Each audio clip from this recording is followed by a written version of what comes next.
மக்களை காப்போம் தமிழகத்தை மீட்போம் சுற்றுப்பயணத்தை மேற்கொண்டுள்ள அதிமுக பொதுச் செயலாளர் எடப்பாடி பழனிசாமி மதுரை கிழக்கு தொகுதியில் பேசிய காட்சிகளை தற்போது பார்க்கலாம். ஒரு மாதத்துக்கு முன்பு திரு ஸ்டாலின் ஒரு அறிவிப்பை வெளியிட்டிருக்கார். மேலும் 30 லட்சம் பேருக்கு விதியை தளர்த்தி இந்த குடும்ப தலைவிக்கு 1000 ரூபாய் கொடுப்பதான். உங்களுடைய கஷ்டத்தை பார்த்து திரு ஸ்டாலின் அரசாங்கம் கொடுக்கல. அடுத்த ஆண்டு சட்டமன்ற தேர்தல் வருது. அதை முன்னிட்டு இந்த 30 லட்சம் குடும்பத்தில் இருக்கிற மக்களுடைய வாக்குகளை பெறுவதற்காக திரு ஸ்டாலின் அரசு இப்படிப்பட்ட நாடகத்தை அரங்கேற்றிருக்கிறது. அடுத்த ஆண்டு நடைபெற்ற தேர்தலை மையமாக வைத்து தான் 30 லட்சம் பேர்களுக்கு விதிவிலக்கை தளர்த்தி 1000 ரூபாய் குடும்ப தலை கொடுப்பதாக அறிவிச்சிருக்கிறாங்க. எண்ணி பாருங்க. ஒரு அரசாங்கம் மக்களுடைய கஷ்டத்தை எண்ணி கொடுக்கணும். ஒரு தேர்தல் அறிக்கையில் ஒரு கட்சி அறிவிச்சா அந்த அறிவிப்படி செயல்படணும். ஆனா திமுக அப்படி இல்லை.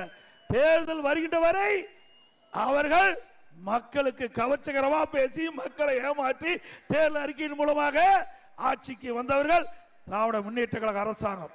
ஆட்சிக்கு வந்த பிறகு அந்தர் பல்ட்டி அடிச்சு அப்படியே அவள் அறிவிச்ச திட்டத்தை எல்லாம் மறந்து ஏதோ பேசி மக்களை ஏமாற்றி இன்னைக்கு ஆட்சி செஞ்சிட்டு இருக்காங்க. சிந்திச்சு பாரு. அது மட்டும் இல்ல, இங்க இருக்கிற மந்திரி யாருன்னு உங்களுக்கு தெரியும். இந்த தொகுதி மந்திரி எப்படிப்பட்டவர்னு உங்களுக்கு தெரியும். நாங்க சொல்லி தெரிய வேண்டியதில்லை. அங்க மேலூர்ல பேசும்போது அங்க கூட்டத்திலிருந்து பேசுறாங்க, ஐயா பேசுங்க அப்படின்னு. என்னப்பா பேசுறது? இங்க இருக்கிற மாவட்ட மந்திரி யாருன்னு உங்களுக்கு தெரியும். அவர் பத்திரப்பதிவு துறையில் இருக்காரு. ஆக கொள்ளையோ கொள்ள அடிக்கிறான்னு கீழே இருக்கிற மக்கள் பேசுறாங்க. நான் பேசுறேன். எங்களுக்கு பாயிண்ட் எடுத்து கொடுக்கிறாங்க மக்கள்.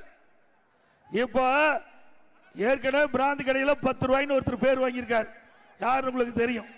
இப்போ இங்க இருக்கிற அமைச்சர் 10% பதிவு செஞ்சா 10%, பத்திர பதிவு செஞ்சா 10% அவருக்கு போய் சேர வேணும். அப்படி சேர்ந்தாதான் அப்படி சேர்ந்தால்தான் அந்த பத்திர பதிவு நடக்கும். நடக்குதுல உண்மைதானே? உண்மைதானுங்க.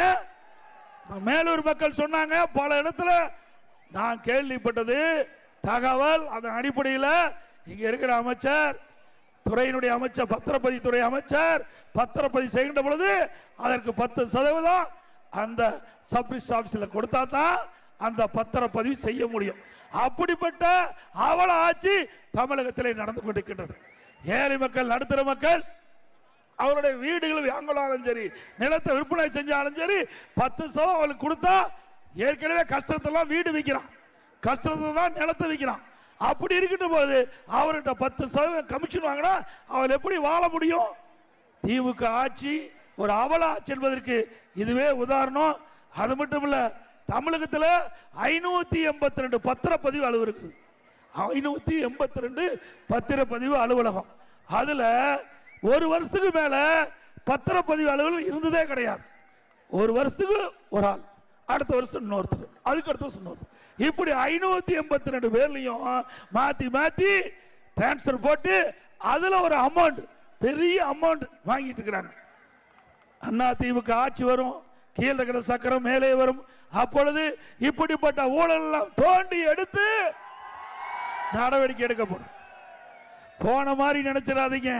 போன தடவை நான் முதலமைச்சர் இருக்கும் போது 4 வருஷம் 2 வருஷம் 4 வருஷம் 2 மாதம் இருந்தேன்.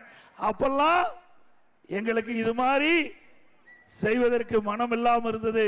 ஆனால் இப்பொழுது இருக்கின்ற அரசாங்கம் மிக மிக மோசமாக, மிக மிக கேவலமாக எல்லா துறைகளையும் லஞ்சம் தாண்டவம் ஆடுகிறது.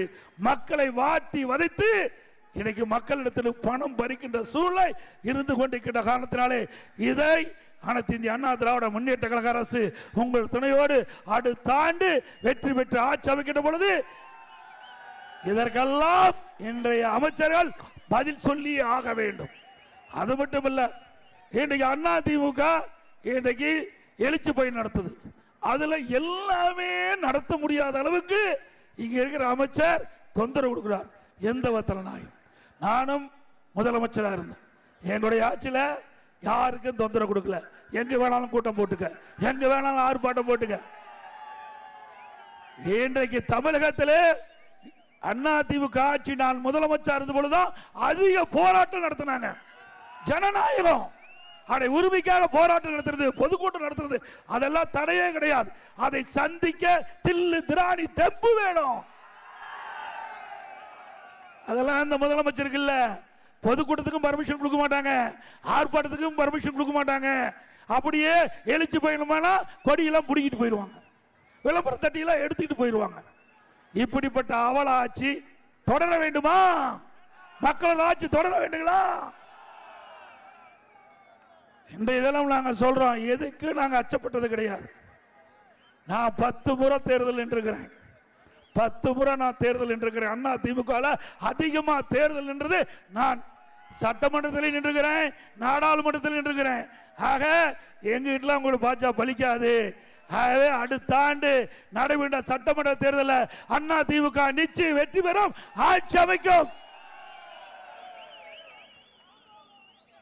அது மட்டும் இல்ல, திராவிட முன்னேற்ற கழக ஆட்சியில் இன்னைக்கு இந்த ஏழை மக்களுக்கு எந்த திட்டமும் இதுவரைக்கும் கொண்டு வரல.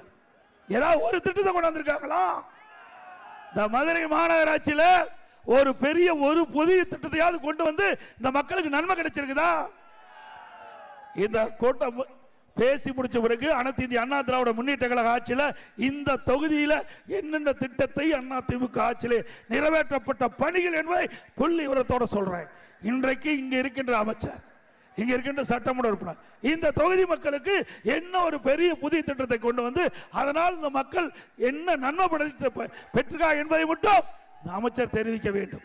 அது மட்டுமல்ல, இன்றைய தினம்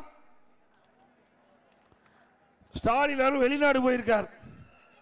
போய் தமிழ்நாட்டுக்கு நிறைய தொழில் முதலீட்டு ஈர்ப்பு தான் போயிட்டு இருக்கார். ஏற்கனவே 4 முறை வெளிநாட்டுக்கு போனார். அங்க வெளிநாட்டுக்கு போய் சைக்கிள் ஓட்டிட்டு இருந்தார். சைக்கிள் ஓட்டினார்ல, உண்மைதானே? எல்லா முதலமைச்சரும் மற்ற மாநிலத்திற்கு முதலமைச்சர்லாம் வெளிநாடு போனா என்ன காரணத்துக்கு போவாங்களோ அதை செய்வதற்காக போவாங்க. ஆனா தமிழ்நாட்டில் இருக்கிற முதலமைச்சர் ஸ்டாலின் அவர்கள் வெளிநாடு போய் சைக்கிள் ஓட்டு தான் மிச்சம். அதைத்தான் நம்ம பார்த்து ரசிச்சோம், வேற ஒன்றும் கிடையாது. 4 முறை வெளிநாடு போய் 18,000 கோடி தொழில் முதலீட்டை ஈர்த்திருக்கிறீங்க. கொரோனா காலம், அந்த காலத்தில் கூட சுமார் 60,000 கோடி தமிழ்நாட்டில் தொழில் முதலீட்டை ஈர்த்த அரசு அம்மாவுடைய அரசாங்கம்.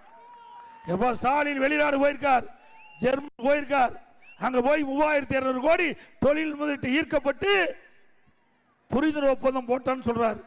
இந்த நாட்டு மக்கள் தெரிந்து கொள்ள வேண்டும், எங்க புரிந்துணர்வு ஒப்பந்தம் போட்டாங்க? ஏற்கனவே அனைத்து இந்திய அண்ணா திராவிட முன்னேற்ற கழக ஆட்சியில் அவர் போட்ட புரிந்துணர்வு ஒப்பந்தம் 2ல தொழில் நடந்துகிட்டு இருக்குது. அந்த தொழிற்சாலை விரிவுபடுத்துறாங்க, எக்ஸ்பென்ஷன் பண்றாங்க, விரிவுபடுத்துறாங்க. அந்த விரிவுபடுத்துறதுக்கு புரிந்துணர்வு ஒப்பந்தம் ஜெர்மன்ல போய் போடுறார். எப்படி நாடகம்? ஒண்ணுதான், ஒரே ஒரு புரிந்துணர்வு ஒப்பந்தம் புதுசா ஒரு 1000 கோடிக்கு போட்டுருக்காங்க. அதுவும் இந்தியாவில் பல்வேறு மாநிலத்தில் அந்த தொழிற்சாலை இயங்கி வருகிறது. 3 புரிந்துணர்வு ஒப்பந்தத்தில் 2 அண்ணா திமுக ஆட்சியிலே கொண்டு வரப்பட்டு அந்த தொழிற்சாலை இயங்கி வருது. அதுல விரிவுபடுத்துறதுக்கு தான் இந்த புரிந்துணர்வு ஒப்பந்தம். ஆக இதையெல்லாம் மக்களை ஏமாற்றி நாடகமாடி ஏதோ சொந்த வேலைக்கு போயிருக்கார். அந்த எந்த வேலையும் நம்ம கண்டுக்கு கொள்ள வேண்டிய அவசியம் இல்லை. இது புரிந்துணர்வு ஒப்பந்தம் போடுறதுக்காக போகல. புரிந்துணர்வு ஒப்பந்தம் போட வேண்டும் தான் தமிழ்நாட்டிலே போட்டுக்கிறான். ஏன்னா இந்த தொழிற்சாலை தமிழ்நாட்டில் இயங்கி வருது. விரிவுபடுத்துவதற்கு அங்கேயும் போய் புரிந்துணர்வு ஒப்பந்தம் போடணும். தமிழ்நாட்டிலிருந்து ஜெர்மனி கழிச்சு அங்க புரிந்துணர்வு ஒப்பந்தம் போட வேண்டிய நிலைமை என்ன? இங்கேயே புரிந்துணர்வு ஒப்பந்தம் போட்டுக்கலாமே. ஆக இதில் ஏதோ தில்லு முள்ளு இருக்குது. இதையெல்லாம் மக்கள் புரிந்து கொண்டால் சரி. அதே போல எப்பொழுது பார்த்தாலும் திராவிட முன்னேற்ற கழக தலைவர், அந்த கூட்டணி கட்சி தலைவர் எல்லாம் பேசிட்டு இருக்காங்க. அண்ணா திமுக பாரதிய ஜனதாவோட கூட்டணி போயிடுச்சு. அண்ணா திமுக பாரதிய ஜனதாவுக்கு அடிமை. நாங்க என்னைக்கே அடிமையா இருந்திருக்கிறோம். அடிமையெல்லாம் கிடையாது. அண்ணா திமுக கட்சி மக்கள் விரோத திமுக ஆட்சி அகற்றப்பட வேண்டும். அண்ணா திமுக நிலைப்பாடு மக்கள் விரோத திமுகவை அகற்றப்பட வேண்டும். பாரதிய ஜனதா தமிழகத்தில் இருக்கின்ற ஊழல் நிறைந்த திராவிட முன்னேற்ற கழக அரசை அகற்ற வேண்டும். 2 நிலைப்பாடும் திமுக அரசை அகற்றப்பட வேண்டும். அதை ஒத்த கருத்துடைய நாங்க கூட்டணி அமைச்சிருக்கிறோம். இதுல உனக்கு என்ன கஷ்டமா இருக்குது? எப்படியெல்லாம் பேசுறாரு பாருங்க. அண்ணா திமுக பாரதிய ஜனதா விழுங்கி விடும். எங்களை எல்லாம் விழுங்குறதுக்கு ஒருபோதும் அண்ணா திமுக கிடையாது. திரு ஸ்டாலின் அவர்களே, உங்களுடைய கூட்டணி கட்சியை நீங்க விழுங்கிட்டு இருக்கிறீங்க, கொஞ்சம் கொஞ்சமா விழுங்கிட்டு இருக்கிறீங்க. இன்றைக்கு சேலத்தில் நடந்த கம்யூனிஸ்ட் மாநாடு, அந்த கம்யூனிஸ்ட் மாநாடுல திரு ஸ்டாலின் பேசுறாரு, பாதி நான் கம்யூனிஸ்ட், பாதி ஸ்டாலின் கம்யூனிஸ்ட். அப்படின்னா பாதிய ஸ்டாலின் கம்யூனிஸ்ட் கட்சி பாதியை விழுங்கிட்டார். அதனாலதான் அந்த வார்த்தையை சேலம் மாநாட்டில் பேசியிருக்கிறார். ஆகவே கூட்டணி கட்சி இருக்கு, திமுக தலைமையில் இருக்கின்ற கூட்டணி கட்சிகள்லாம் உஷாரா இருங்க. நாங்க உங்களை திட்டமிட்டு பேசல, உஷாரா இருந்தா நீங்க தப்புவீங்க. இல்லைன்னா கொஞ்சம் கொஞ்சமா திராவிட முன்னேற்ற கழகத்தில் ஸ்டாலின் உங்களை விழுங்கிடுவாங்க. அது மட்டும் இல்ல, இதே திமுக 1999ஆம் ஆண்டு நாடாளுமன்ற தேர்தல், அந்த நாடாளுமன்ற தேர்தலில் பாரதிய ஜனதா கட்சியோட கூட்டணி வச்சு போட்டிட்டாங்க இல்லையா?